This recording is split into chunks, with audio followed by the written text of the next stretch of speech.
స్తోత్రాలయ్యా నా దైవము నీవయ్యా. శుభోదయం.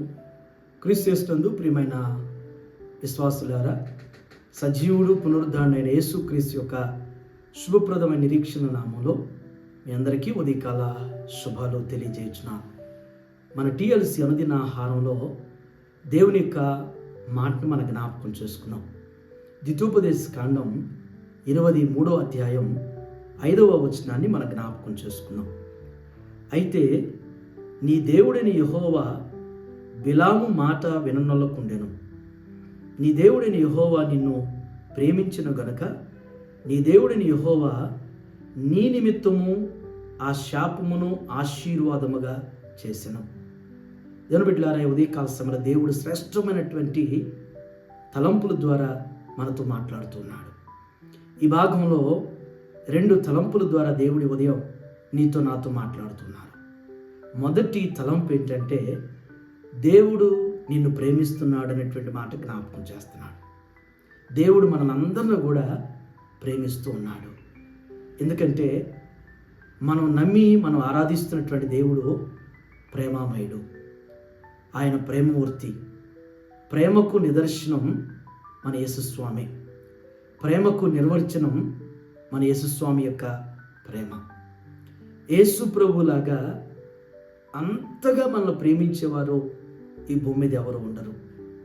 ఉదయకాల సమయంలో ఒకవేళ దేవుని బిడ్డలారా, ఒకవేళ నీవు ఏ ప్రేమకు నోచుకునేటువంటి వ్యక్తిగా ఉన్నావేమో, ఎవరు నిన్ను సరిగా అర్థం చేసుకోలేక, ఒకవేళ గృహంలో భర్త చేత ప్రేమించబడబోతున్నావేమో, భార్య సరైనటువంటి రీతిలో నేను అర్థం చేసుకోలేక ద్వేషించబడుతున్నావేమో, లేకపోతే నా అనుకున్నటువంటి వారు నిన్ను సరిగా అర్థం చేసుకోలేక ఒకవేళ ద్వేషిస్తున్నారేమో. బైబిల్ గ్రంథంలో మీరు గమనిస్తే యాకోబు లేయాను చాలా ద్వేషించాడు. రాహేలును ప్రేమించాడు కానీ లేయాను యాకోబు ద్వేషించాడు. యాకోబు లేయాను ద్వేషించిన దేవుడు లేయాను బహుగా ప్రేమించాడు. ప్రేమించడంలో మరి లేయ దేవుని యొక్క ఆశీర్వాదాన్ని పొందుకుని రాహేలు కంటే కూడా ముందు మరి యాకోబుకి బిడ్డలను కన్నటువంటి భార్యగా లేయ ఉంది. అలాగే మరి యోసేపు మరి అన్నల చేత ద్వేషించబడ్డాడు. అన్నల చేత చంపటానికి కూడా మరి అన్నలు వెనకాడినటువంటి దుష్కార్యాన్ని మరి యోసేపు పట్ల చేశారు. దేవుడు యోసేపును ప్రేమించాడు. గోతులో పడవేయబడినటువంటి యోసేపును మరి దేవుడు ప్రేమించాడు కాబట్టే మరి పొతిఫరింట్లో, ఫరో ఇంట్లో అధికారి స్థాయిని దేవుడిచ్చాడు. కాబట్టి ఈ ఉదయకాల సమయంలో నీవు ద్వేషించబడుతున్నా, ఒకవేళ దూషించబడుతున్నా, ఒకవేళ బాధించబడుతున్నా, నొప్పించబడుతున్నా భయపడొద్దు, కృంగిపోవద్దు, ఆధారపడొద్దు. దేవుడు నిన్ను ప్రేమిస్తూ ఉన్నాడు. మన యేసయ్య నిన్ను అమితంగా, నువ్వు మనుషుల చేత అయిన వారి చేత ద్వేషించబడుతున్నావు అంటే దేవుడు నిన్ను ప్రేమిస్తున్నాడు. ఇది గమనించాల్సినటువంటి గొప్ప మర్మం.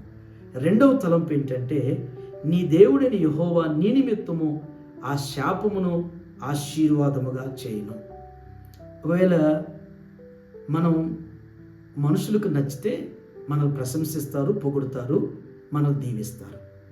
ఒకవేళ నచ్చకపోతే మనుషులు మనల్ని ద్వేషిస్తారు, మనల్ని దుర్భాషలాడుతూ శాపనార్థాలు పెడతారు. అయినవారు కావచ్చు, బంధువులు కావచ్చు, స్నేహితులు కావచ్చు, వారు ఒకప్పుడు మనం నచ్చవచ్చు, మరొకసారి నచ్చకపోవచ్చు.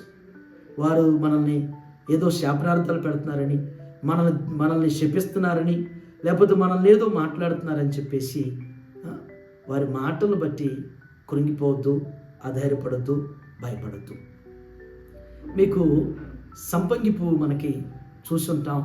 చాలామంది ఆ సంపంగి పువ్వు యొక్క ప్రత్యేకత గ్రహించుంటారు. సంపంగి పువ్వు పచ్చగా ఉన్నప్పుడు కోయబడుతుంది. అది ఎండిపోయే కొద్దీ ఆ సంపంగి పువ్వు సువాసనని వెదజల్లుతుంది. మనుషులు ఎంత ద్వేషిస్తారో, ఎంత దూషిస్తారో మన సువాసన కూడా అంత పెరుగుతుంది. అంతగా పరిమళంలోనికి, అంతటి మంచి స్వరూప్యంలోనికి మన జీవితం కూడా తేబడుతుంది, ఆ విధంగా రాబడుతుంది. మనం గమనిస్తే బిలాము మరి ఇశ్రాయేలుని మరి శపించాలని వచ్చాడు. ఆయన బిలాము ప్రవక్త శపిస్తుంటే దేవుని ఆశీర్వాదాలు ఇశ్రాయేలు మీదకి వస్తున్నాయి.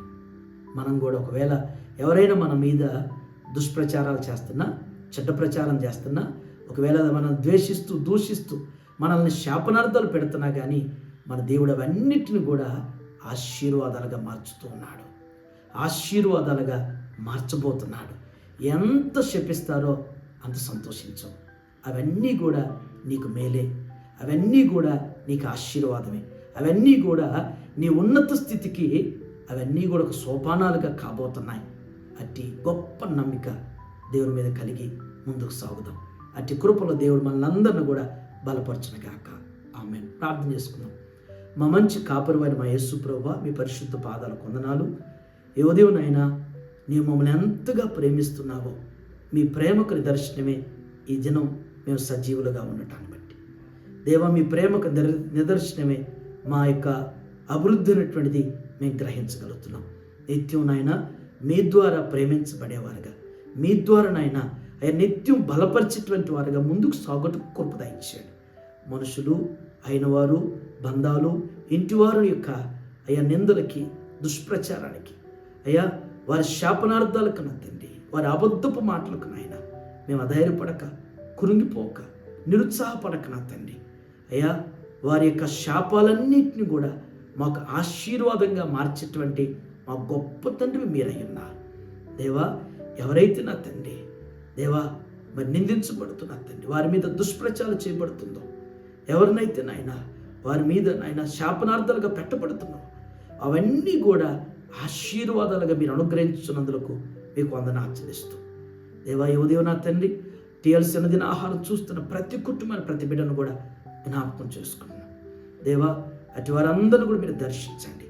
దేవా, ఒకవేళ ద్వేషించబడుతుంటే నాయన మీ ద్వారా ప్రేమించబడుతున్నారనేటువంటి ఆ సత్యాన్ని వారు గుర్తెరుగుతున్నా తండ్రి, వారి మీదకి వచ్చే ప్రతి శాపాన్ని కూడా ఆశీర్వాదంగా చేయబోతున్నారనేటువంటి ఆ గొప్ప నమ్మికతో సాగుటకు మీ కృప దయచేయమని దేవా, ఈ దినం మీ బిడ్డలు చేయనటువంటి వారి పనుల్లో, వారి ప్రయాణాల్లో మీరు తోడుగా ఉండండి.